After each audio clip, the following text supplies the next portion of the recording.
আসসালামু আলাইকুম। কেমন আছেন সবাই? আশা করছি সবাই ভালো আছেন। আজ আমি রান্না করছি টমেটোর টক। এই জন্য এখানে আমি টমেটো বসিয়ে দিয়েছি, সাথে দিয়েছি জলপাই, কাঁচামরিচ, সামান্য একটু হলুদ। সিদ্ধ হওয়ার জন্য টমেটোটাকে আমি বসিয়ে রেখেছি। দেখুন, এই পাশে রান্না হচ্ছে আমার গুঁড়া মাছ, বায়লার গুঁড়া টমেটো দিয়ে। আর এখানে রান্না করছি টমেটোর টক। হতে থাক আমার টমেটোর টকটা, তারপর আমি বাগার দিয়ে নেব। বলক চলে আসতেছে, অনেকক্ষণ ধরে বসিয়েছি, তাই নরম হয়ে গেছে।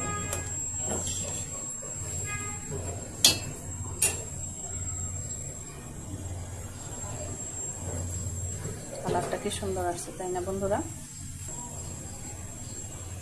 এখন আমি এই টমেটোর টকটাকে নামিয়ে বাগার দিয়ে দেব। এই জন্য হাঁড়িটাকে আমি একটু নামিয়ে কড়াইটা বসিয়ে নিয়েছি। তেলটাও গরম হয়ে গেছে, দিয়ে দিয়েছি কয়েকটা রসুন, শুকনো মরিচটা দিয়ে একটু লালচে করে ভেজে নিব।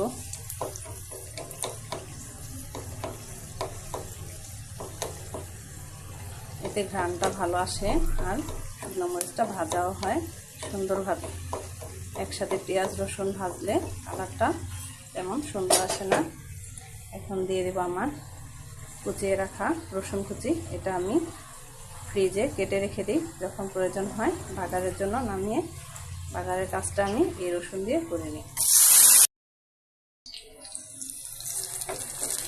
তো রসুনটা ভাজা হচ্ছে, রসুনের সাথে সাথে আমি একটু দিয়ে দিব পেঁয়াজ।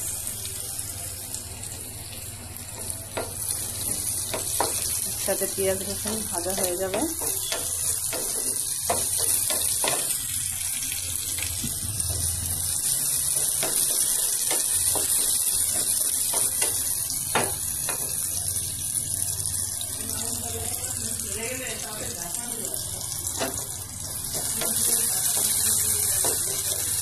একটু হালকা হালকা ভাজা হবে, তারপর আমি দিয়ে দেবো আমার টমেটো টকের মাথা।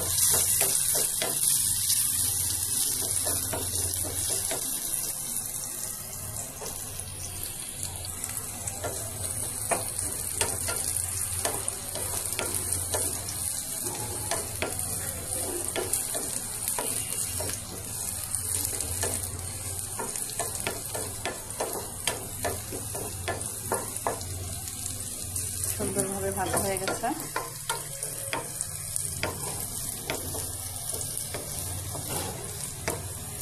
এখন দিয়ে দেবো আমার টমেটো টক।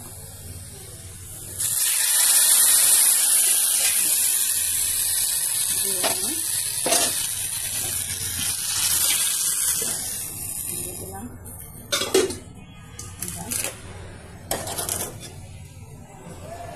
একটু জাল করে নেব ধনেপাতা দিয়ে।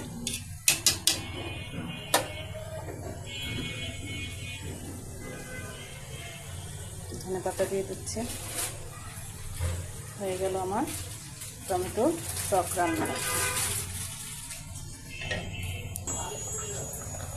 সম্পূর্ণ টকটা আমার হয়ে গেছে। এবার আমি আপনাদের নামিয়ে পরিবেশন করে দেখিয়ে দিচ্ছি কেমন হলো আমার আজকের এই টক রান্নাটা। টমেটো হয়ে গেছে আমার টক রান্না। এই যে নামিয়ে নিয়েছি, আপনাদের দেখানোর সুবিধার জন্য আমি একটু বাটিতে বেড়ে নিয়েছি। কেমন হয়েছে বন্ধুরা আমার আজকের এই টমেটোর টক? বাসায় কে কে এভাবে টমেটোর টক রান্না করে খান? সামনে গরম, টমেটোর দামও অনেক কম। সবাই এভাবে টক রান্না করে খাবেন, রমজানেও শান্তি লাগবে এই টকের রান্নাটা খেলে। আমার কোনো রান্না ভালো লাগলে লাইক কমেন্ট শেয়ার দিয়ে আমার পাশে থাকবেন। ধন্যবাদ সবাইকে। আসসালামু আলাইকুম।